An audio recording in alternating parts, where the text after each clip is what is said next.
যারা ভোট দিয়েছে জামাত এনসিপির জোটকে, আপনি নিশ্চিত থাকেন এটা মুসলিম লীগের ভোট ব্যাংক। ইসলামপন্থী দলের জন্য বিজয় অর্জন কখনোই কোনোদিনই সম্ভব নয়। Just full stop, note down করে রাখবেন। যারা গণতন্ত্রের রাজনীতি করতে যান তাদের জন্য আজকে আমি একদম খালেস অন্তরে একটা পরামর্শ দিই। গণতন্ত্রের রাজনীতি করেন, ইসলামের নামে গণতন্ত্রের রাজনীতি করলে কোনোদিন সাকসেসফুল হতে পারবেন না। যে হাস্যকর যে বিষয়টি হয়েছে এবং লজ্জাস্কর হয়েছে আলেম ওলামার জন্য, যে ব্রাহ্মণবাড়ির একটা আসনে 3 আলেম ওলামা, 3 আলেম ওলামাকে পরাজিত করে একজন নারী প্রার্থী তিনি বিজয় লাভ করেছেন। যেটা আমি বহুবার বলেছি যে আপনাদের 16 কোটি মানুষের ভোটের মূল্য প্রথম আলোর কাছে একটা খড়ের টুকরাও নয়। কারণ প্রথম আলো হচ্ছে ডিপ স্টেটের পার্ট, যে কারচুপি মানে দিনের বেলা গিয়ে ভোট কেন্দ্র দখল করা, ঠিক আছে, ভোট কেন্দ্র দখল করে জাল ব্যালট বাক্স ভরা, এটা হয়নি। কিন্তু ইঞ্জিনিয়ারিং, ফলাফল ঘোষণা ইঞ্জিনিয়ারিং, কোনো কিছুর পরিপূর্ণ ধ্বংস ছাড়া কোনো কিছুর পরিপূর্ণ উত্থান হয় না। এই জন্য আমি বলেছি যে 36শে জুলাই গণতন্ত্রের পতন ঠেকানো হয়েছে। এটা আমাদের কাছে মনে হয়েছে শেখ হাসিনার পতন, জি না, শেখ হাসিনার পতন না, শেখ হাসিনাকে সরিয়ে ফেলার মাধ্যমে গণতন্ত্রের পতন ঠেকানো হয়েছে। বিশেষত লাস্ট 2 বছর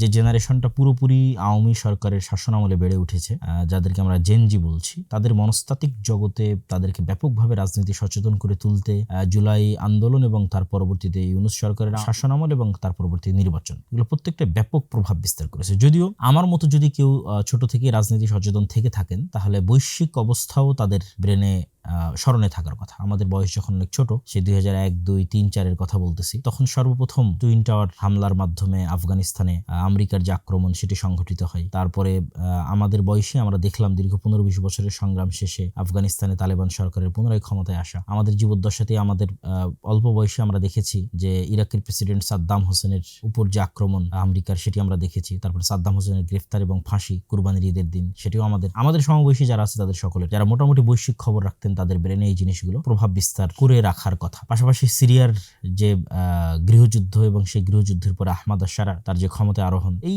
আশেপাশের বৈশ্বিক অবস্থাগুলোর সাথে আমাদের বাংলাদেশের অবস্থা, সব মিলিয়ে আমাদের জেনারেশন, আমাদের সমবয়সী জেনারেশন আসলে রাজনৈতিকভাবে বিশেষ করে এই মুহূর্তে অনেক সচেতনতার তুঙ্গে অবস্থান করছে, কিন্তু অনেকের মধ্যে আবার হতাশাও বিরাজ করছে। কারণ আমাদের জেনারেশনের আমাদের যে আন্ডারস্ট্যান্ডিং সেটির সাথে তাদের অনেক কিছুই কমন পড়বে, ফলত তাদের মধ্যে যে হতাশাও বিরাজ করছে এটা আমি বুঝতে পারি। তো আজকে একটু খোলামেলা আলাপ আলোচনা করব দেশের রাজনীতি বিষয় এবং সবকিছু বিষয়ে। এই ধরনের খোলামেলা আলাপ আলোচনা সাধারণত অতীতে কখনো করা হয়নি। আজকে আমাদের সাথে আব্দুর রহমান বিন আব্দুর রাজ্জাক তারও থাকার কথা ছিল, বিশেষত সঙ্গত কারণে সে থাকেনি। তো এই খোলামেলা আলাপ এবং আলোচনার শুরুতেই আমি প্রেক্ষাপটটা একটু তুলে ধরলাম। এবার আসেন এই নির্বাচনের প্রেক্ষাপটে। নির্বাচনের প্রেক্ষাপট থেকে আমরা আমাদের মূল কথার দিকে চলে যাব। নির্বাচনের প্রেক্ষাপটে দেখেন যে বিএনপির সাথে জোট করেছিল একদল আলেম, আবার জামাতের সাথেও কিন্তু জোট করেছিল একদল আলেম। জামাতের সাথে ছাত্ররা জোট করেছে এনসিপি। কিন্তু দুঃখজনক হলেও সত্য, দেখেন যে বিএনপির সাথে যে সমস্ত আলেম ওলামা জোট করেছিল তারাও সেভাবে কেউ জয়লাভ করে আসতে পারেনি, এবং জামাতের সাথেও যারা জোট করেছিল তাদের মধ্যে আলেম হিসেবে সবচেয়ে পরিচিত মুখ ছিল মামুনুল হক সাহেবের, তিনিও সেভাবে জয়লাভ করে আসতে পারেননি। পাশাপাশি আরেকটি বিষয়ে আপনারা অবশ্যই খেয়াল করেছেন যে এই নির্বাচনকে কেন্দ্র করে কে কোন পক্ষের জোটে যাবে, কে কাকে ভোট দিবে, এটি আলেম ওলামাদের মধ্যে যে পরিমাণ কাদা ছোড়াছুড়ি হয়েছে আমার জানা নাই নিকট অতীতে। আমি আলেম ওলামা বলতে এখানে হানাফি আহলে হাদিস পার্থক্য করতেছি না, বরং যারা দেশের মেইন স্ট্রিমে আছে তাদের কথাই বলতেছি, তথা দেওবন্দি হানাফি আলেম ওলামা তাদের কথাই বলতেছি। তাদের পরস্পরের মধ্যে যে পরিমাণ কাদা ছোড়াছুড়ি হয়েছে আমি আমার এই ছোট্ট বয়সে এই পরিমাণ কাদা ছোড়াছুড়ি নিকট অতীতে আর দেখিনি, বরং ভালো একটা একতাই দীর্ঘদিন থেকে দেখে এসেছি। শুধু তাই নয়, সবচেয়ে হাস্যকর যে বিষয়টি হয়েছে এবং লজ্জাস্কর হয়েছে আলেম ওলামার জন্য, যে ব্রাহ্মণবাড়ির একটা আসনে 3 আলেম ওলামা, একজন বিএনপির প্রতিনিধিত্ব করছেন বিএনপি জোটের, একজন জামাত এনসিপি জোটের, একজন চরমনায়ের ইসলামী আন্দোলন জোটের, 3 আলেম ওলামাকে পরাজিত করে একজন নারী প্রার্থী তিনি বিজয় লাভ করেছেন। তো এটি আলেম ওলামাদের অনৈক্য এবং রাজনীতিতে তাদের যে বিশাল একটা গ্যাপ থেকে গেছে, তারা বাংলাদেশের মাঠের বক্তব্য দার্স তাদরিসের সাথে রাজনীতির মাঠ যে এতটা সহজ বা সোজা নয়, কোনো একটা জায়গায় অবশ্যই কোনো কিন্তু বা কোনো জিজ্ঞাসাবোধক চিহ্ন অবশ্যই আছে, আত্মসমালোচনার জায়গা অবশ্যই আছে। যেখানে শুরু থেকে সকল ইসলামী দল একত্রিত হয়ে তারা বলল যে অন বক্সে তারা ভোট নিবে, সেখানে শেষ মুহূর্তে সেটিও কিন্তু ভেঙে গেল। আবার দেওবন্দি আলেম ওলামার একদল শুরু থেকে বলে আসতেছিলেন যে জামাত ইসলামকে ভোট দেওয়া হারাম বা তারা কাদিয়ানীদের চাইতেও খারাপ।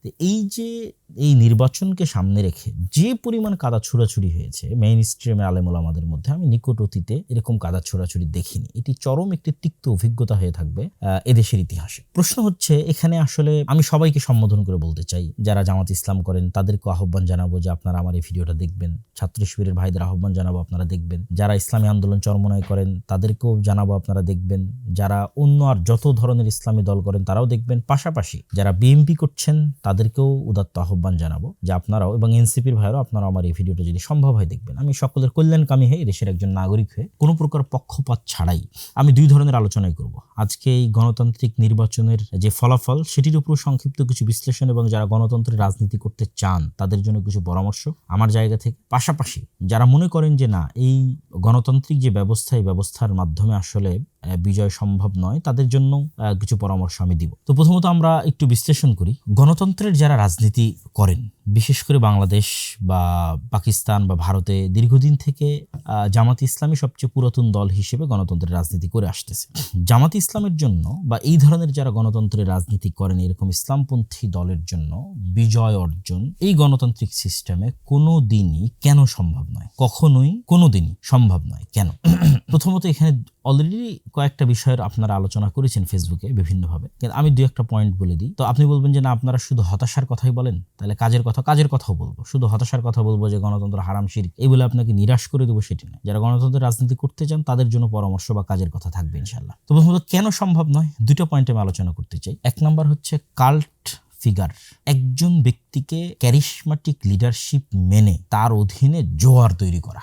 ক্যারিশমাটিক লিডারশিপ ছাড়া পৃথিবীতে শুধু গণতান্ত্রিক রাজনীতি নয়, কোনো বিপ্লবী কোনোদিন সাকসেসফুল হয়নি। তো ক্যারিশমাটিক লিডারশিপ যার কাল্ট ফিগার, আপনারা যারা ফ্যাসিজমের বিরুদ্ধে বলেন তারা বলেন যে কোনো কাল্ট ফিগার যেন তৈরি না হয়, কিন্তু আসলে কাল্ট ফিগার তৈরি না করলে আপনি রাজনীতি করতে পারবেন না। তাহলে আওয়ামী লীগের জন্য কাল্ট ফিগার কি? শেখ মুজিবুর রহমান। তাকে অবিসংবাদিত নেতা বানিয়ে তাকে মর্যাদার সর্বোচ্চ পর্যায়ে পৌঁছিয়ে তার আদর্শে আদর্শিত হওয়ার প্রেরণা জাগরিত করে তার নামে রাজনীতি করা, একটা নির্দিষ্ট কাল্ট ফিগারের তৈরি করে তার অধীনে রাজনীতি করা। যারা বিএনপি রাজনীতি করে তাদের জন্য কাল্ট ফিগার শুধু একটা নয়, দুইটা। প্রেসিডেন্ট জিয়াউর রহমান মরহুম প্রেসিডেন্ট এবং বেগম খালেদা জিয়া। আমরা আল্লাহ সুবহানাহু ওয়া তাআলার নিকটে দোয়া করি আমাদের অতীতে চলে যাওয়া যারা রাজনীতিবিদ ছিলেন তাদের সকলের কোনো অকল্যাণ থাকলে আল্লাহ সেটি ক্ষমা করুক এবং তাদেরকে জান্নাতবাসী করুক। তাদের বিষয়ে আমরা কল্যাণের ধারণা রাখি। তো তাদের দুইটা কাল্ট ফিগার, ফলত এই দুইটাকে তাকদিস করার মাধ্যমে তারা তাদের রাজনীতি পরিচালনা করে। এই জায়গায় অন্য ইসলামী দলের তো সমস্যা আছে। জামাত ইসলামের সবচেয়ে বড় সমস্যা হচ্ছে জামাত ইসলামের যে কাঠামো, এই কাঠামোতে কখনোই কাল্ট ফিগার তৈরি হওয়া সম্ভব নয়। কেন? এখানে ক্যাডার ভিত্তিক যোগ্যতার ভিত্তিতে এখানে রাজনীতি হয়।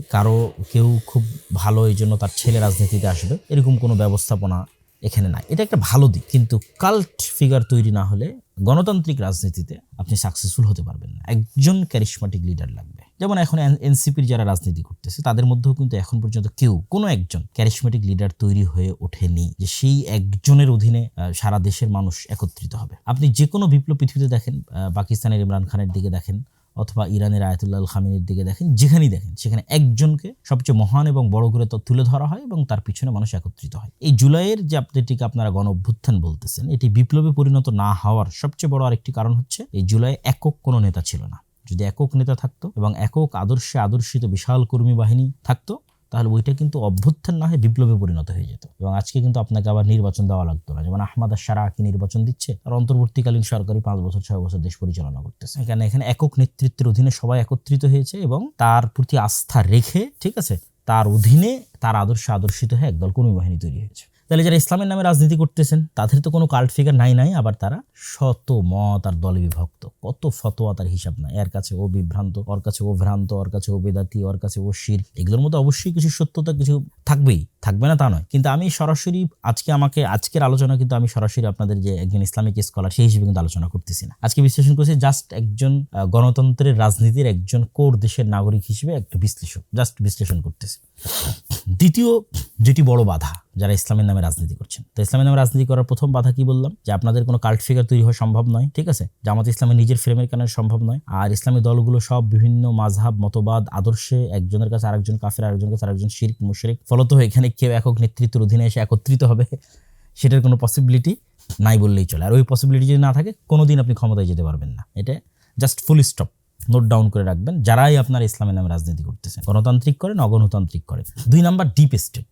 যেটা আপনারা খুব ভালোভাবে এই 2026-এর ইলেকশনের পরে দেখলেন যে কারচুপি এবং ইঞ্জিনিয়ারিং এর মধ্যে যে ডিফারেন্স, যে পার্থক্যটা, যে কারচুপি মানে দিনের বেলা গিয়ে ভোট কেন্দ্র দখল করা, ঠিক আছে, ভোট কেন্দ্র দখল করে জাল ব্যালট বাক্স ভরা, এটা হয়নি। কিন্তু ইঞ্জিনিয়ারিং, ফলাফল ঘোষণা, ইঞ্জিনিয়ারিং। তো ডিপ স্টেট যে শুধু ফলাফল ঘোষণা ইঞ্জিনিয়ারিং করবে বিষয়টি কিন্তু সেরকম নয়। ডিপ স্টেট আরও বহু ক্ষেত্রে তাদের প্রভাব থাকে। ডিপ স্টেট মানে ছায়া রাষ্ট্র। ছায়া রাষ্ট্র যদি আপনি আরো ভালোভাবে বুঝতে চান তাহলে বুঝতে পারবেন যে ডক্টর ইউনূস কেন সাকসেসফুলি কাজ করতে পারেনি, কেন বাংলাদেশের যে ডিপ স্টেট এইটা তাকে সাকসেসফুলি কাজ করতে দেয়নি। প্রতিটা রাষ্ট্রের ডিপ স্টেট থাকে, আমেরিকারও ডিপ স্টেট আছে। তো ওই ডিপ স্টেটের সক্ষতা শুধু জনসমর্থন দিয়ে হয় না। যেটা আমি বহুবার বলেছি যে আপনাদের 16 কোটি মানুষের ভোটের মূল্য প্রথম আলোর কাছে একটা খড়ের টুকরাও নয়। এই কথাটা আপনারা আমার বহু বক্তব্য শুনেছেন। কেন বলেছি এটা? কেন প্রথম আলো হচ্ছে ডিপ স্টেটের পার্ট, ঠিক আছে। তো এই জিনিসটা আপনাকে বুঝতে হবে যে ডিপ স্টেট মানে আপনারা সব 16 কোটি মানুষ ভোট দিয়ে দিলেন আর ডিপ স্টেট পরিবর্তন হয়ে গেল, এটা কিন্তু না। ডিপ স্টেট মানে বহু বাইরের এমবেসি, তাদের সাথে যোগাযোগ, দেশের মধ্যেকার অসংখ্য প্রতিষ্ঠান যেমন আর্মি, সেনাবাহিনী, ঠিক আছে, এস্টাবলিশমেন্টের মধ্যে যারা আছে, বড় বড় ব্যবসায়ী, এর মধ্যে মাফিয়ারাও থাকে, ঠিক আছে। এক কথা স্থায়ীভাবে যারা দেশের স্টেক হোল্ডার, বড় বড় শক্তিশালী প্রতিষ্ঠান, মিডিয়া হতে পারে, তো তাদের যতক্ষণ আপনি আস্থা অর্জন না করতে পারবেন বহির্বিশ্বের সেনাবাহিনীর, দেশের অভ্যন্তরের শক্তিশালী প্রতিষ্ঠানের, ততক্ষণ 16 কোটি মানুষ ভোট দিলেও আপনি ক্ষমতা আসতে পারবেন না।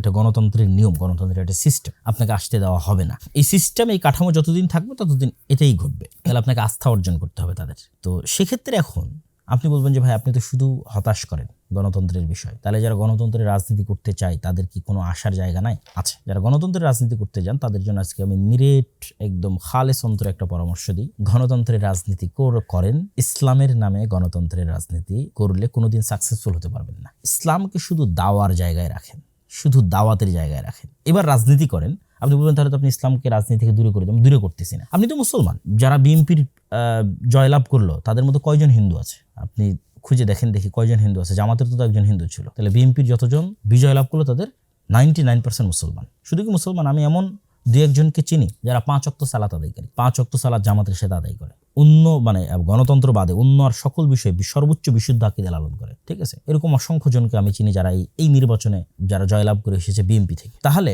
আমি কি বলতেছি, আপনি গণতান্ত্রিক রাজনীতি করতে পারবেন, কিন্তু ইসলামের নামে রাজনীতি করে আপনি রাষ্ট্র ক্ষমতায় যেতে পারবেন না। তার 1 নম্বর পয়েন্ট আগে বলেছি, কারণ আপনি কাল্ট ফিগার তৈরি করতে পারবেন না, সকল ইসলামপন্থীকে একত্রিত করতে পারবেন না। 2 নম্বর পয়েন্ট বলেছি, আপনি কখনো ডিপ স্টেটের আস্থা অর্জন করতে পারবেন না। ফলত ইসলামের নামে রাজনীতি করে, মানে গণতান্ত্রিক রাজনীতি করে আপনি কখনো ইসলামের নামে ক্ষমতায় যেতে পারবেন না। এটা ফুল স্টপ। তাহলে আপনি তো মুসলমান, আপনি রাজনীতি করতে পারেন। আপনি জাস্ট ইসলামের আদর্শকে নিজের মধ্যে ধারণ করার চেষ্টা করবেন। এই গণতান্ত্রিক সিস্টেমের মধ্যে থেকে যতটুকু রাষ্ট্রের উপকার করা যায়, যতটুকু ন্যায় এবং ইনসাফ প্রতিষ্ঠা করা যায়, ততটুকু প্রতিষ্ঠা করার জন্য চেষ্টা করবেন। সেই রাজনীতি আপনি করবেন। যেমন অনেকেই আওয়ামী লীগের তুলনায় বিএনপিকে ভালো মনে করতেন, যে তারা হয়তো ইসলাম পন্থাকে ধারণ করে, তথা একজন মুসলিম এর যে আদর্শ সেটিকে ধারণ করে, তারা টুকটাক ধর্মীয় মূল্যবোধকে ধারণ করে তারা রাজনীতি করে। যেই রাজনীতি আপনারা এরদোগানের দেখতেছেন, যেই রাজনীতি আপনারা ইমরান খানের দেখতেছেন, যেই রাজনীতি আপনারা মালয়েশিয়াতে দেখতেছেন, এগুলো পূর্ণাঙ্গ ইসলামী রাজনীতি নয়। তো এগুলোকে আপনি একটাকেও পূর্ণাঙ্গ ইসলামী রাজনীতি বলতে পারবেন না। এগুলো কি রাজনীতি? এগুলো হচ্ছে ইসলামী ভাবধারায় উজ্জীবিত হয়ে একদল মুসলমানের রাজনীতি। যে মুসলমান পূর্ণাঙ্গ মুমিন নয়, সে ফাসেক মুমিন হতে পারে, ঠিক আছে, তার অন্য কোনো ত্রুটি থাকতে পারে, কিন্তু সে সরাসরি ইসলাম বিরোধী বিদ্বেষী কোনো আইন হোক এটা সে চায় না। আপনাকে আরো ক্লিয়ার করি, মুসলিম লীগের রাজনীতি কি ছিল? মুসলিম লীগ আলেম ওলামাদের দল ছিল নাকি? মুসলিম লীগের মিস্টার জিন্নার বিরুদ্ধে যে পরিমাণ আলেম ওলামা ফতোয়া দিয়েছে ওই সময় 46-47 সময়, যে পরিমাণ আলেম ওলামা ফতোয়া দিয়েছে, এই এখনো সে পরিমাণ আলেম ওলামা এই যারা ইসলামপন্থী নামে রাজনীতি করে তাদের নামে ফতোয়া দেয়নি। আপনি খুলে দেখেন, মুসলিম লীগের সব জেনারেল পড়ুয়া সাধারণ মুসলমান ছেলেপেলে ছিল। 2-1জন আলেম ওলামা পরবর্তীতে যুক্ত হয়েছে মিস্টার জিন্নার কথা প্রভাব। মিস্টার জিন্নাও আলেম না, আল্লামা ইকবালও আলেম না, এরা জেনারেল শিক্ষিত পড়ুয়া ছাত্র। এরা কি চাইছে? এরা চাইছে মুসলমানরা যেন স্বাধীন মতো বাস করতে পারে। কিন্তু ইসলামী রাষ্ট্র, পূর্ণাঙ্গ ইসলামী রাষ্ট্র কিন্তু তারা চায়নি, প্রতিষ্ঠিতও কিন্তু তারা করতে পারেনি। তারা কিছু মুসলমানরা যেন আলাদাভাবে স্বাধীনভাবে বসবাস করতে পারে। তো সেই রাজনীতিতে এখনো আছে, সেই রাজনীতি বাংলাদেশে এখনো আছে। এই যে জামাত ইসলামকে যারা, জামাত ইসলামের যে জোট, এই জোটকে যারা ভোট দিয়েছে, জামাত এনসিপির জোটকে, আপনি নিশ্চিত থাকেন এটা মুসলিম লীগের ভোট ব্যাংক। তথা 1947-এ যারা মুসলমানদের আলাদা দেশের জন্য ভোট দিয়েছিল, এরাই এই 2026-এ এসে বিভক্ত হয়ে কিছু বিএনপিকে ভোট দিয়েছে, কিছু জামাত এনসিপিকে ভোট দিয়েছে। এটা মুসলিম লীগেরই ভোট ব্যাংক। এবং শেখ মুজিবুর রহমান নিজেও কিন্তু মুসলিম লীগ করতেন, তারপর আওয়ামী মুসলিম লীগ। তো আপনাকে মাথায় রাখতে হবে কি, যে আপনি যদি বাংলাদেশে রাজনীতি করতে চান, আপনি ইসলামের নামে গণতান্ত্রিক রাজনীতি করে ক্ষমতায় আসতে পারবেন না। আপনাকে কিসের রাজনীতি করতে হবে? মুসলমানদের রাজনীতি করতে হবে। যে একজন মুসলমান, সে ইসলামের বিরুদ্ধে বিদ্বেষী কোনো কথাবার্তা বলবে না, সেই সিস্টেমকে, গণতন্ত্রের এই কুফরি সিস্টেমকে মেনে নিয়েই এর মধ্যে টুকটাক ভালো মানুষকে নিয়ে আসার জন্য চেষ্টা করবে, সেই রাজনীতি করবে। তা বলবেন তাহলে এই রাজনীতি কারা করবে? দেখেন, আমি যে তত্ত্বের কথা বলতেছি এই তত্ত্ব যে সঠিক তত্ত্ব তার প্রমাণ ভারতেই আছে। ভারতের RSS, শিবসেনা, বাজরাং দল, ঠিক আছে, এরা কিন্তু নিজেরা যেহেতু কট্টর উগ্র হিন্দুত্ববাদী বিশ্বাসী, ফলত তারা জানে যে কট্টর উগ্র হিন্দুত্ববাদ দিয়ে মানুষের ভোট নিয়ে তারা বিজয় অর্জন করে ক্ষমতায় আসতে পারবে না। তখন RSS, শিবসেনা, বাজরাং তারা কি করেছে, তারা তাদের মডারেট হিন্দুদের দিয়ে আরেকটা নতুন রাজনৈতিক দল তৈরি করেছে, তার নাম বিজেপি। বিজেপি একটা রাজনৈতিক দল, এইটা সরাসরি উগ্র হিন্দুত্ববাদ তার মেইন মতাদর্শের মধ্যে আছে লিখিতভাবে এরকম নয়, বরং তারা RSS কর্তৃক নিয়ন্ত্রিত হয়। RSS কট্টর উগ্রবাদ, তারা বাজরং দল, শিবসেনা কর্তৃক নিয়ন্ত্রিত, তারা কট্টর উগ্রবাদ। কিন্তু বিজেপি তারা সাধারণ হিন্দু, খুব যে হিন্দু ধর্মকে খুব ভালোভাবে মেনে চলে, খুব আল্লাহ মানে তাদের হিন্দু ধর্মের দিক থেকে খুব হিন্দু ধর্ম মেনে চলে এরকম কিন্তু সতী সাধু এরকম কিন্তু নয়, ঠিক আছে।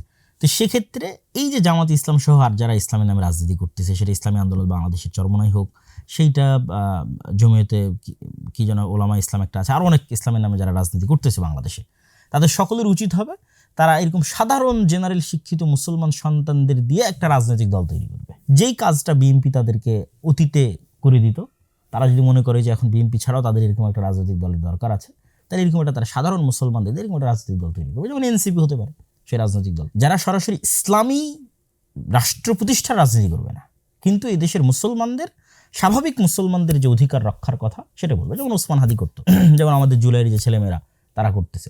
এই ধরনের ছেলে মেয়েদেরকে যদি আপনি এগিয়ে দেন, তাহলে এরা হচ্ছে একটা কাল্ট ফিগারও তৈরি করতে পারবে, কেননা যেহেতু সে সরাসরি ইসলামী নয়, ফলত এখানে ফতোয়া ফারাইজ আসবে না, মাসলাক আসবে না, মতবাদ আসবে না, আদর্শ আসবে না, শিরক বেদাত আসবে না, মানে এইগুলো নিয়ে মুসলমানদের ইসলামী দলগুলোর মধ্যে যে গন্ডগোল সেগুলো আসবে না। তাহলে কাল্ট ফিগার একটা তৈরি করতে পারবে। 2 নম্বর, যেহেতু তারা সরাসরি ইসলামী নয়, মডারেট সাধারণ মুসলমান, সেহেতু তারা ডিপ স্টেটের আস্থা অর্জন করতে পারবে। ডিপ স্টেট যেগুলো নিয়ে অ্যালার্জেটিক, সেগুলোর বিষয়ে তারা টুকটাক ম্যানেজও করতে পারবে। ম্যানেজ করার মাধ্যমে তারা দেখা যাচ্ছে ক্ষমতায় যাবে, এবং আপনারা যে মন্দের ভালোটা চাচ্ছেন, যে মন্দের ভালো নিয়ে আপনারা গত 1 মাস যাবৎ ফেসবুক একদম তোলপাড় করে ফেলেছেন, সেই মন্দের ভালোর একমাত্র সমাধান এইটা। সেক্ষেত্রে যত ইসলামের নামে গণতান্ত্রিক রাজনীতি দল আছে, এদের সবকে তাদের রাজনীতি অফ করে দিয়ে দাওয়াতি কাজ করতে হবে। তারা দাওয়াতি ফিল্ড তৈরি করবে, সন্তান তৈরি করবে, প্রজন্ম তৈরি করবে। আর ওই মুসলমানের সন্তানরা স্বাভাবিক যতদিন অন্তত গণতান্ত্রিক সিস্টেম আছে ততদিন সেই গণতান্ত্রিক সিস্টেমে তারা রাজনীতি করবে। এটি গেল যারা গণতন্ত্রের মধ্যে দিয়ে ইসলামের রাজনীতি করতে চান তাদের জন্য পরামর্শ।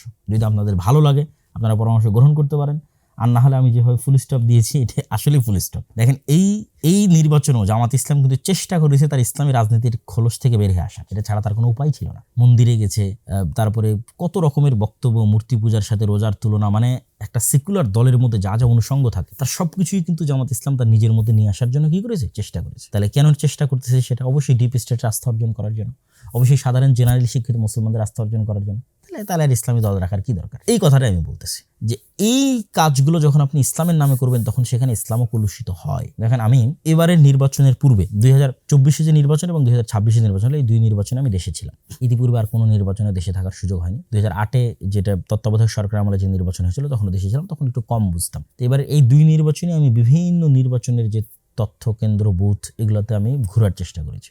বিভিন্ন নির্বাচনী এলাকায় গত 5-10 দিন ঘোরার চেষ্টা করেছি। অসংখ্য যারা এমপি ক্যান্ডিডেট আছে জামাত ইসলামের, বিএনপির অসংখ্য এমপি ক্যান্ডিডেটদের সাথে সাক্ষাৎ করেছি। আমার অবজারভেশন আপনাকে বলি, ভোট কেন্দ্র স্বাভাবিক একটা মানুষের ঘর থেকে অন্তত যাতায়াত খরচও যদি বলি, তাহলে অন্তত কোথাও 30 টাকার ভাড়ার দূরত্ব, কোথাও 40 টাকার, কোথাও 50 টাকার। যাদের বাড়ি একদম ভোট কেন্দ্রের পাশে তাদেরটা ভিন্ন, কিন্তু স্বাভাবিকভাবেই ভোট কেন্দ্র থেকে যারা মোটামুটি দূরত্বে আছে তাদের 30, 40, 50 টাকা ভাড়ার দূরত্বে। আমি অনেককে জিজ্ঞেস করলাম, ভাই আপনি কিভাবে যাচ্ছেন? তো অটোরিক্সায় যাচ্ছে। অটোরিক্সা কিভাবে পেলেন? তাহলে ওই দলের পক্ষ থেকে অটোরিক্সা দেওয়া আছে। যাতায়াত খরচ, হ্যাঁ যাতায়াত খরচ দেওয়া আছে। তাহলে এই যে বিশাল একটা মানুষকে যারা আপনাকে সাপোর্ট করে তাদেরকে ভোট কেন্দ্রে নিয়ে, আমি অন্য কথা বাদ দিলাম, জাস্ট ভোট কেন্দ্রে নিয়ে যাওয়ার জন্য কেন মানুষ ফ্রিতে ভোট দিতে যাবে? কত কোটি মানুষ ভোট দিয়েছে আপনি দেখেন, দেখি 12 কোটি মানুষের। আমার আব্বা আম্মা জীবনে কোনোদিন ভোট কেন্দ্রে যায়নি, তারা এটাকে ফেতনা মনে করে এই ভোট কেন্দ্রে যাওয়াকে। এরকম হাজার হাজার লক্ষ লক্ষ মানুষের যারা জীবনে কোনোদিন ভোট কেন্দ্রে যায়, তাহলে মানুষ নিজের খায়ে নিজের খরচ করে কেন ভোট কেন্দ্রে যাবে? কেউ যাবে না। তাহলে এই যে যত মানুষ ভোট কেন্দ্রে গেছে এদের অধিকাংশ মানুষই, অন্তত আমি গ্রামগঞ্জের লেভেলে বলতেছি, শহরে ঢাকা শহরের দিকে আমি ছিলাম না, গ্রামগঞ্জের লেভেলে বলতেছি, তাদেরকে যাতায়াত খরচ দেওয়া হয়েছে, তাদেরকে গাড়ি ভাড়া দেওয়া হয়েছে, তাদের জন্য আলাদা অটো রিজার্ভ করা হয়েছে, সেগুলোতে করে তারা ভোট কেন্দ্রে গেছে। তাহলে একটা নির্বাচনে কি পরিমাণ টাকার লেনদেনের প্রয়োজন হয় একটা নির্বাচনে জয় অর্জনের জন্য, এটা একমাত্র যারা রাজনৈতিক দল করে গণতান্ত্রিক তারাই জানে। আপনি টাকা ছাড়া জনগণকে ভোট কেন্দ্রে নিয়ে যেতে পারবেন না এবং অন্যের তুলনায় বিজয় অর্জন করতে পারবেন না। মানে জাস্ট ভোট গণনা পরে, মানে ইঞ্জিনিয়ারিং থামানোর জন্য ডিপ স্টেটের আস্থা অর্জনের পরের কথা বলতেছে, জাস্ট ভোট আর ভোট কেন্দ্রে যাবে, এটা আপনি টাকা ছাড়া করতে পারবেন না। আল্লাহু আলাম এই ভোটে কত হাজার কোটি টাকা খরচ হয়েছে, 2-3 হাজার কোটি টাকার নিচে অবশ্যই নয়। তাহলে আপনি ইসলামের নামে রাজনীতি করে একটা মানুষকে টাকা দিতে পারবেন? পারবেন না। যদি দেন তাহলে তো আপনার ইসলামী যে আদর্শের কথা বলছেন সত্য ন্যায় সেটা তো থাকলো না। আল্লাহ সুবহানাহু ওয়া তাআলা ভালো জানে যিনি সৈয়দপুর বিমানবন্দরে আটকা পড়েছিলেন তার কাছে সেই অর্থ কি বাবদ ছিল বা কি কারণে ছিল, কিন্তু এটি আলেম ওলামা হোক বা যারা ইসলামের নামে রাজনীতি করুক তাদের জন্য মানুষ হানিকর বা সম্মান হানিকর হয়েছে কিনা? অবশ্যই হয়েছে। তাহলে আপনি নিশ্চিত থাকেন গণতন্ত্রের এই সিস্টেমে আপনি যদি ইসলামের নামে রাজনীতি করতে চান আপনাকে মুনাফিক হয়ে যেতে হবে। এই যে খতিবে বাঙ্গাল জুনায়েদ আল হাবিব সাহেব, আমি কারো নাম নিয়ে বলি না, আজকে তার নাম নিয়ে বললাম, তিনি কি পরিমাণ তার আত্মমর্যাদাকে ভুলুণ্ঠিত করেছেন বিভিন্ন কথা এবং বিভিন্ন বক্তব্যে, সেটা আপনারা খুব ভালোভাবে জানেন। তাহলে এই পরিমাণ আত্মমর্যাদাকে ভুলুণ্ঠিত না করলে, এই পরিমাণ মানে যে কথা যেটা আমি আমার পুরো কথায় তুলে ধরতে চাচ্ছি আর কি, যে এক কথায় আপনি গণতান্ত্রিক সিস্টেমের সাথে রাজনীতি করতে গেলে আপনাকে মুনাফিকির পথ অবলম্বন করতে হবে, আপনি জিততে পারবেন না। তাহলে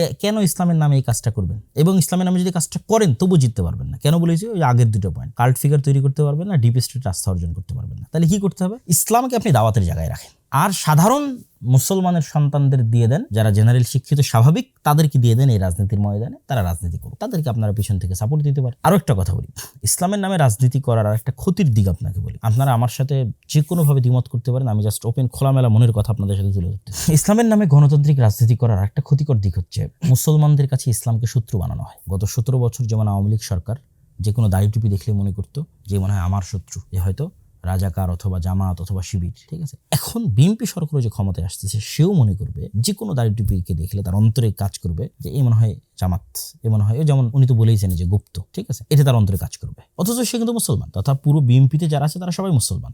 তাহলে বিএনপির এই সমস্ত মুসলমান নেতাদেরকে আমরা ইসলামের শত্রু বানিয়ে দিলাম। আমরা যদি ইসলামের নামে রাজনীতি না করে স্বাভাবিক রাজনীতি করতাম, তাহলে কিন্তু শুধু মুসলমানদের রাজনীতি করতাম, তাহলে কিন্তু ইসলামকে শত্রু বানানো হতো না। যে কোনো দাড়ি টুপিওয়ালা মানুষকে দেখলে কিন্তু তারা শত্রু মনে করতো না। আমরা যদি দাওয়াতের মাঠে থাকতাম এবং সাপোর্ট দিতাম, এরকম কোন একটা দল তৈরি করে দিতাম, যেমন আমি উদাহরণ দিয়েছি বিজেপি এবং আরএসএস এর, যেমন আমি উদাহরণ দিয়েছি যে এখনকার ইসলামী রাজনৈতিক দলগুলো পারে এনসিপিকে সামনের দিকে এগিয়ে দিতে, যে বাবা তোমরাই রাজনীতি করো, আমরা দাওয়াত দিয়ে ফিল্ড তৈরি করে দেবো, তোমাদেরকে সকল প্রকার সাপোর্ট দেবো, রাজনীতি তোমরা করো। এনসিপির ছেলেদের কথা বলতে পারেন আপনারা। তো এইগুলো আপনাদের জন্য পরামর্শ।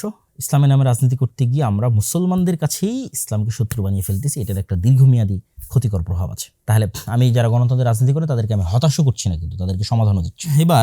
এবার যারা গণতন্ত্রের এই রাজনীতিকে পছন্দ করেন না, যেমন তার মধ্যে আমিও একজন, আমিও আমার বহু বক্তব্যে এই গণতান্ত্রিক সিস্টেমের কথা বহুবার তুলে ধরেছি, যেটির মধ্যে দিয়ে ইসলাম প্রতিষ্ঠা করা সম্ভব নয়। আজকে তো আরও বিস্তারিত ব্যাখ্যা সহ আপনাদের কাছে তুলে ধরলাম, এত খোলামেলা আলোচনা আমি অতীতে কখনো করিনি। বিএনপির ভাইদের জন্য আমার কিছু নাসিহা আছে, এবং যারা গণতন্ত্রের বাইরে গিয়ে ইসলাম প্রতিষ্ঠা করতে চান তাদের জন্য নাসিহা আছে। তো যেহেতু এতক্ষণ যেহেতু একটু সরাসরি একদম পলিটিক্যাল আলোচনা করছিলাম, এই জন্য বিএনপির ভাইদের জন্য নাসিহাতে আমার বক্তব্য শেষ করি। আমি মনে করি যে বিএনপির ভাইরাও তারাও মুসলমান, এবং তাদের সাথে আমাদের আন্তরিক হওয়া উচিত। তাদের সাথে আমাদের, যারা ইসলামের নামে রাজনীতি করছেন, যারা মুসলমানদের রাজনীতি করছেন, তাদের শত্রুতাপূর্ণ যে মনোভাব, এটা দিন শেষে আমাদের ইসলামকে ক্ষতিগ্রস্ত করবে। তাহলে কি করা উচিত? সৎ উপদেশ এবং দোয়া। একথা আমরা আগেও বলেছি এবং এখনো বলছি।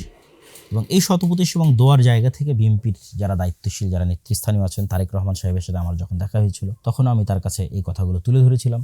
আজকেও আমি একটি কথা বলে বিএনপির ভাইদের শেষ করব, তাদের প্রতি নাসিহা, সেটি হচ্ছে বিভাজনের রাজনীতি না করা। গণতন্ত্রের রাজনীতির একটা বড় অনুষঙ্গ হচ্ছে বিভাজনের রাজনীতি। আর বাংলাদেশের, ভারতের রাজনৈতিক বয়ান হচ্ছে মুক্তিযোদ্ধা বনাম রাজাকার। অবশ্যই 47 যেমন আমাদের ইতিহাসের অন্যতম গুরুত্বপূর্ণ অংশ, 71 আমাদের ইতিহাসের অন্যতম গুরুত্বপূর্ণ অংশ, 24 আমাদের ইতিহাসের অন্যতম গুরুত্বপূর্ণ অংশ, কিন্তু এটিকে বেস বানিয়ে কারোর সাথে চিরন্তনভাবে শত্রুতা তৈরি করে রাখা, দেশেরই নাগরিকদের একটা অংশকে বৈষম্যের শিকার করা, এটা দেশকে ধ্বংস করে দেয়। তো অন্তত অতীতের সরকার যে ভুলগুলো করেছে, আপনারা সেই ভুলগুলো যদি না করেন, আপনারা যদি দেশের মধ্যে বিভাজনের রাজনীতি তৈরি না করেন, উদারতা দেখান, আশা করি যে আল্লাহ সুবহানাহু ওয়া তাআলা আপনাদের শাসনে কল্যাণ দিতে পারে। জুলম না হলে, বিভাজনের রাজনীতি তৈরি না হলে আল্লাহ সুবহানাহু ওয়া তাআলা এটির মধ্যে বরকত দিতে পারে। তো এই ছোট্ট আপনাদের জন্য পরামর্শ, যে যারা আপনারা বিজয়ী হয়েছেন তারা অবশ্যই পরাজিতদের প্রতি ইনসাফ করবেন, যেটা ওসমান হাদিও বলতো যে আমি আমার শত্রুর সাথেও ইনসাফ করতে চাই। তাহলেই দেখবেন একটি উন্নত মানের চমৎকার একটি ইনসাফের বাংলাদেশ আমরা তৈরি করতে পারছি। এই আশা আমরা আপনাদের কাছে রাখি, এবং আমাদের এই কল্যাণকামিতাও থাকবে। আলহামদুলিল্লাহ, আমরা ব্যক্তিগতভাবে আমরা কখনো না কোনো রাজনৈতিক দলের পক্ষে অবস্থান নিয়েছি, না কোনো রাজনৈতিক দলের বিপক্ষে অবস্থান নিয়েছি। আমরা সবসময় যেটা কোরআন এবং হাদিসের আলোকে সত্য এবং সঠিক মনে হয়েছে আমাদের কাছে, সেটি নাসিহা হিসেবে, তত্ত্ব হিসেবে, উপদেশ হিসেবে দেশ ও জাতির কাছে তুলে ধরেছি, এবং আমরা আমাদের জায়গায় কোরআন এবং হাদিস অনুযায়ী যেটি খেদমত করার প্রয়োজন মনে করেছি, আল্লাহ সুবহানাহু ওয়া তাআলার সন্তুষ্টির জন্য সেই খেদমত করছি এবং করে যাচ্ছি। এবার সর্বশেষ পয়েন্ট, যারা গণতন্ত্রের বাইরে গিয়ে ইসলামের বিজয় দেখতে চান, আপনাদের কাজ কি? আপনাদের সবচেয়ে বড় কাজ, এটা আমি আমার বহু বক্তব্যে বলেছি এবং আজকেও বলছি, আমার এই কথা কখনো চেঞ্জ হবে না, যে ঈমান বিল গায়বে ইয়াকিন, পরকালে চরম লেভেলের আস্থা এবং বিশ্বাস, ন্যায়পরায়ণতার চর্চা ছোটবেলা থেকেই, একদম ঘর থেকেই, সমাজ এবং পরিবার থেকেই ন্যায়পরায়ণতার চর্চা তৈরি করা এবং শুরু করা। এবং 3 নাম্বার, শক্তিশালী প্রতিষ্ঠান। যেমন এই যে নির্বাচনের সময় দেখলেন যে যারা জামাত এনসিপি জোটে ছিল, তাদের কি হাহাকার, যে তাদের কোনো পত্রিকা নাই, তাদের কোনো নিউজ চ্যানেল নাই, তাদের কোনো নিউজ পেপার নাই, ঠিক আছে, জাস্ট ফেসবুকে কয়েকটা হাতে গোনা পেজ। তাহলে শক্তিশালী প্রতিষ্ঠানের কিন্তু অভাব আছে। তো ওসমান হাদি বলতো যে জীবন দেওয়া অনেক সহজ, কিন্তু বাস্তবে কোনো কিছু করা এটা কঠিন। আমাদের করার লোক লাগবে, জ্ঞান অর্জনের লোক লাগবে, প্রজন্ম তৈরি করার লোক লাগবে। আর যারা গণতন্ত্রের বাইরে গিয়ে ইসলাম প্রতিষ্ঠা করতে চান, তাদের জন্য আমার কথা হচ্ছে, কোনো কিছুর পরিপূর্ণ ধ্বংস ছাড়া কোনো কিছুর পরিপূর্ণ উত্থান হয় না। আমি বিল্ডিংটা রেখে দিয়ে এখানে আরেকটা নতুন বিল্ডিং, যেটা এর সাথে যায় না, নতুন ভিন্ন ডিজাইন কেমনে বানাবো বলে? আমি এই বিল্ডিংয়ের ডিজাইন রেখে এখানে প্লাস্টার করতে পারি। এখানে যদি সম্পূর্ণ ভিন্ন ডিজাইনের একটা বিল্ডিং বানাতে চাই, তাহলে আগের ডিজাইনটা ভেঙে ফেলতে হবে, কিছু করার নেই। তাহলে গণতন্ত্রের পূর্ণাঙ্গ পতন ছাড়া, আপনারা যারা পূর্ণাঙ্গ ইসলাম চান, আপনাদের এটা সম্ভব নয়। এই জন্য আমি বলেছি যে 36শে জুলাই গণতন্ত্রের পতন ঠেকানো হয়েছে। এটা আমাদের কাছে মনে হয়েছে শেখ হাসিনার পতন, জি না, শেখ হাসিনার পতন না, শেখ হাসিনাকে সরিয়ে ফেলার মাধ্যমে গণতন্ত্রের পতন ঠেকানো হয়েছে।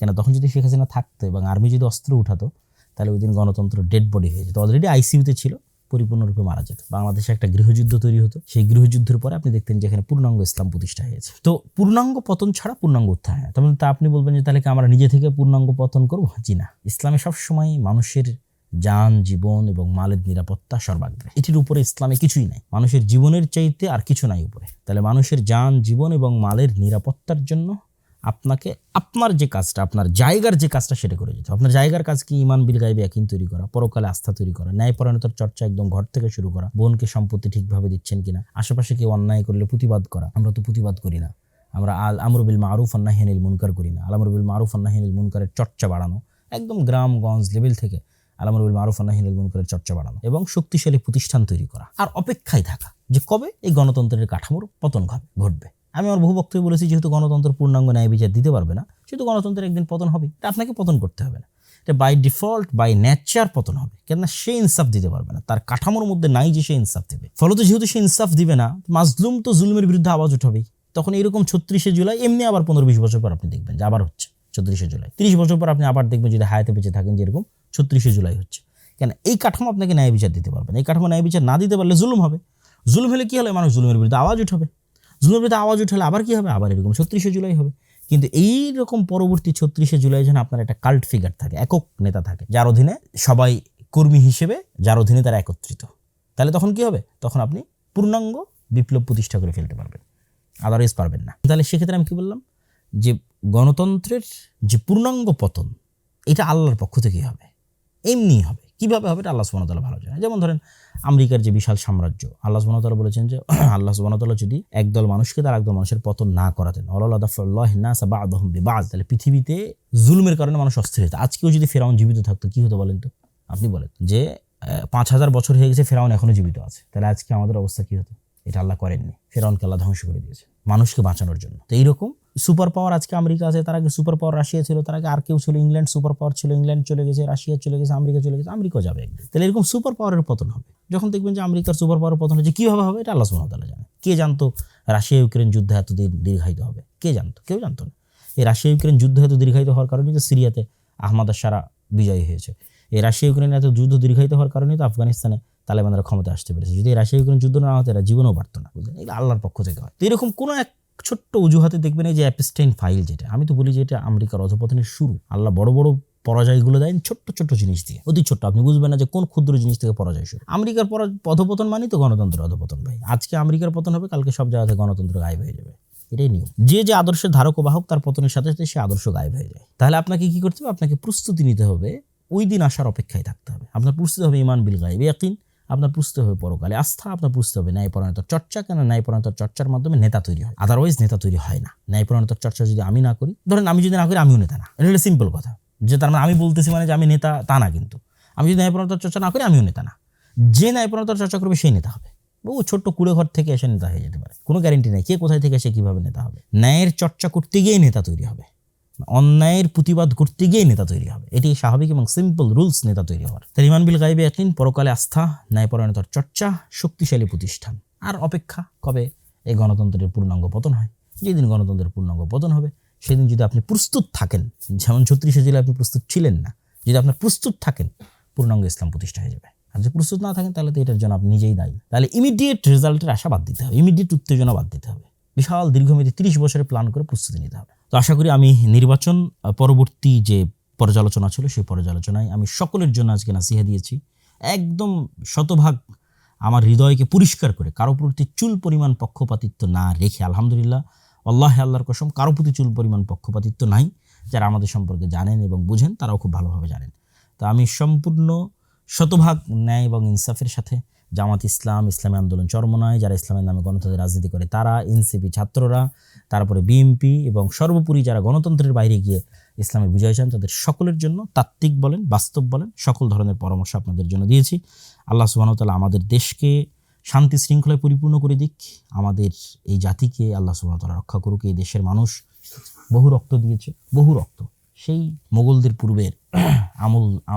পূর্বের আমল থেকে এখানে স্বাধীন সুলতানি শাসন আমলের জন্য লড়াই হতো। বাঙালিরা স্বাধীনতা প্রিয় জাতি, তারা বিদ্রোহী জাতি। শাসন করতে পারুক আর না পারুক, নিজেদের শাসন ধরে রাখতে পারুক আর না পারুক, আরেকজনকে উল্টায় ফেলতে খুব পারে, মানে বিদ্রোহী হিসেবে তারা খুব বিখ্যাত। ওই দিল্লির সুলতানরাও তাদের কোনোদিন কন্ট্রোলে রাখতে পারতো না। এই যে 12 ভূঁইয়া, এরা কিন্তু বিদ্রোহী, ঠিক আছে, মোগলের বিরুদ্ধে এরা যুদ্ধ করেছে। তো বাঙালিদের একটা ভালো গুণ আছে, আল্লাহ সুবহানাহু ওয়া তাআলা আশা করি যে বাংলাদেশ এবং বাংলাদেশের এই মাটি যেখানে হাজার হাজার শহীদের রক্ত আছে, এটিকে আল্লাহ সুবহানাহু ওয়া তাআলা কখনোই মুশরিকদের পদানত করবেন না, অধীনস্থ করবেন না। এটি আল্লাহর কাছে চাওয়া এবং দোয়া, আমাদের পরবর্তী প্রজন্ম যেন মুশরিকদের গোলাম না হয়, এটি আল্লাহ সুবহানাহু ওয়া তাআলার কাছে কামনা। সেই ব্যবস্থা যেন আল্লাহ সুবহানাহু ওয়া তাআলা করে দেন, সেই ব্যবস্থা করার তৌফিক যেন আল্লাহ সুবহানাহু ওয়া তাআলা আমাদের দান করেন। আল্লাহুম্মা আমিন। ওয়া আখিরু দাওয়ানা আলহামদুলিল্লাহি রাব্বিল আলামিন। আসসালামু আলাইকুম ওয়া রাহমাতুল্লাহি ওয়া বারাকাতুহু।